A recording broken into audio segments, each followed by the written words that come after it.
Le Real Madrid, ils font vraiment n'importe quoi, les gars. Vraiment, c'est abusé. Déjà qu'ils veulent faire partir Vinicius. De plus en plus, on entend Vinicius qui est poussé vers la sortie. Mais là, carrément, ils ont même presque déjà trouvé son remplaçant, les gars. Mais vous vous rendez compte à quel point on arrive à un manque de respect pour un joueur qui était considéré comme le meilleur joueur du monde il y a 2 saisons d'affilée, frère. Je suis pas un fan de Vinicius du tout, les gars. Loin de là. Mais là, le manque de respect qu'il est en train de subir de la part du Real Madrid, c'est une dinguerie, les gars. C'est du jamais vu. Et en plus, même en dehors de ça, les gars, si on parle 2 minutes de Haaland qui pourrait remplacer Vinicius, mais vous vous rendez compte l'erreur monumentale que ferait le Real Madrid à ce moment-là?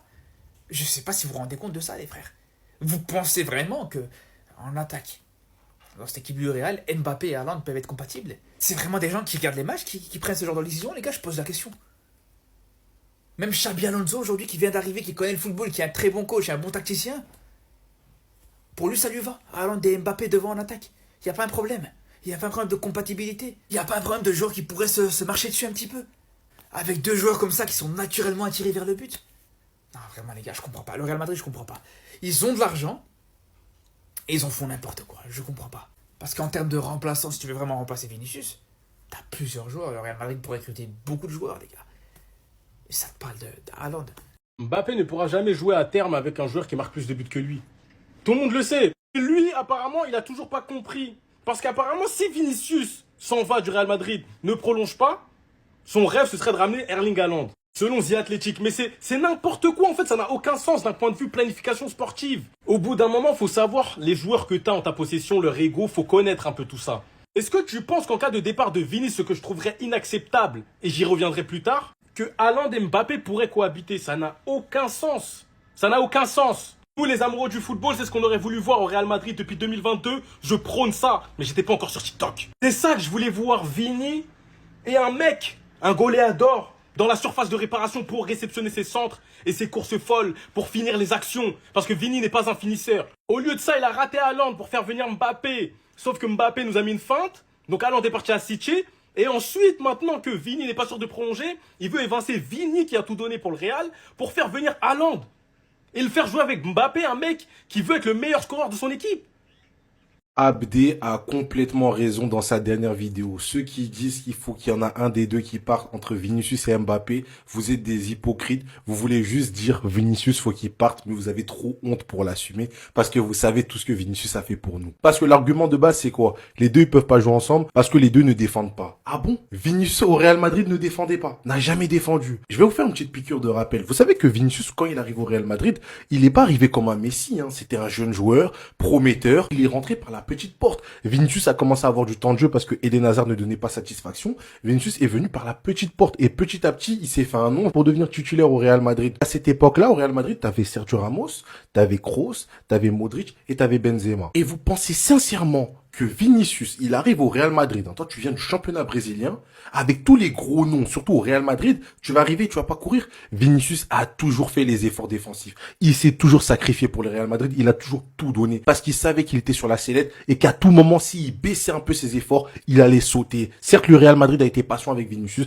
mais parce que Vinicius montrait, donnait de l'envie, que, en vrai, il pouvait devenir quelqu'un. Donc Vinicius au Real Madrid a toujours défendu. Et encore plus avec un leader d'attaque comme Karim Benzema. Benzema, c'était un mec qui pressait, qui faisait les efforts dans le jeu, qui respectait le football. Vous pensez vraiment que Benzema est dans un effectif et il y a Vinicius à côté, carré lui c'est trop une star, il défend pas, il court pas? Non. Que ce soit Vinicius ou Rodrigo au Real Madrid, ils ont toujours fait les efforts défensifs. Vinicius a arrêté de défendre à partir de quel moment? À partir du moment où Kylian Mbappé est arrivé au Real Madrid. Et sa logique a été très simple. Moi, je suis au Real Madrid, ça fait des années. J'ai réussi à ramener 2 Ligues des Champions au Real Madrid. J'ai toujours respecté les valeurs du club. J'ai toujours tout fait. J'ai toujours fait les efforts, respecté les anciens. Pourtant, il y a eu la phase avec Benzema, etc. Mais il n'y a eu aucune polémique. Vinicius était toujours carré avec ses coéquipiers. Il sort d'une saison où ils ont marché sur l'Europe avec Bellingham, Vinicius, Rodrigo. 3 joueurs qui étaient incroyables. Mais à ce moment-là, il n'y avait pas de guerre d'ego. Vinicius comme Bellingham, ça se disait c'est toi qui mérites le ballon d'or, c'est toi qui mérites. Il n'y avait pas d'ego. C'était un groupe solide. Vinicius, à ce moment-là, était considéré comme le meilleur joueur du monde, comme le ballon d'or. Ok, on dit quoi? On va faire Kylian Mbappé qu'on a essayé de faire en 2022, qui avait prolongé. Là, on va le faire cette année. Donc, on a le meilleur joueur du monde qui joue ailier gauche et on s'en va chercher un autre joueur incroyable qui est considéré comme le meilleur joueur de sa génération qui joue ailier gauche. Vous allez me faire croire qu'il est neuf. On sait tous qu'Mbappé, il est pas neuf. Bref, on recrute Mbappé. Vinicius, il est là.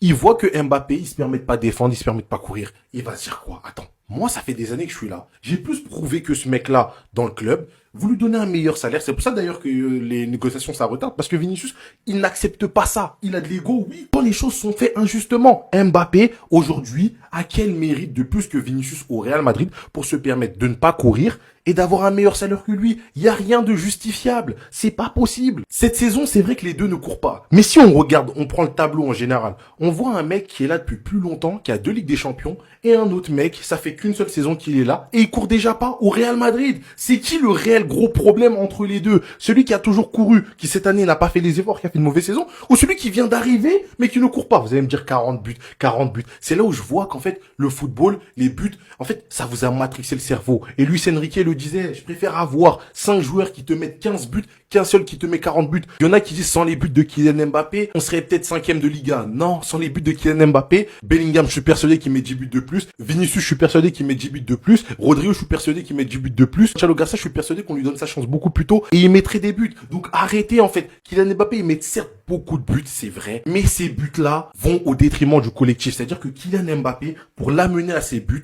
il faut que tout un collectif va dans son sens. Il y en a qui disent oui, il a mis 40 buts, c'est juste le Real qui est pas à la hauteur. Ah, parce que c'est lui, il a récupéré le ballon, il a dribblé tout le terrain, il allait marquer. Non, il y a des gens qui font des efforts, qui récupèrent le ballon et qui arrivent à le trouver dans les meilleures positions pour lui, pour que lui après il a à finir. C'est pas Mbappé qui met 40 buts tout seul. Il y avait que Messi qui arrive à faire ça. Donc arrêtez de réécrire l'histoire. Mbappé est un joueur formidable, c'est vrai, mais le Real Madrid n'avait pas besoin de lui. Quand il était au PSG, pareil, il y avait cette guerre d'ego. Au PSG, on disait souvent, oui, la ligne d'attaque est coupée en deux, il y a les attaquants qui défendent pas. Bon, il y avait Messi et Neymar. Même l'année où ils étaient partis, où il restait que Mbappé, on reprochait quoi à Kylian Mbappé? Il défendait pas. En équipe de France, c'est le même problème. On le met en neuf, or qu'il y a des numéros 9 comme Marcus Thuram, même comme Dembélé, on est obligé de les mettre sur les côtés pour que lui, il reste en neuf parce qu'il défend pas. C'est toujours lui qui est au cœur de ça, de ce truc-là. C'est abusé. C'est fou, en fait. C'est toujours le même nom qui revient, mais vous trouvez encore des excuses. Vous trouvez encore des trucs à dire. Non, non, non. Les gars, Mbappé est un problème et c'est un fait, que ça vous plaise ou non, vous pouvez l'aimer, mais faut reconnaître ça. Le Real Madrid avant Mbappé, on prend la Ligue des Champions. Le Real Madrid avec Mbappé, on prend rien. Le PSG avec Mbappé, ils prennent rien. Le PSG sans Mbappé, ils prennent la Ligue des Champions. C'est un calcul simple,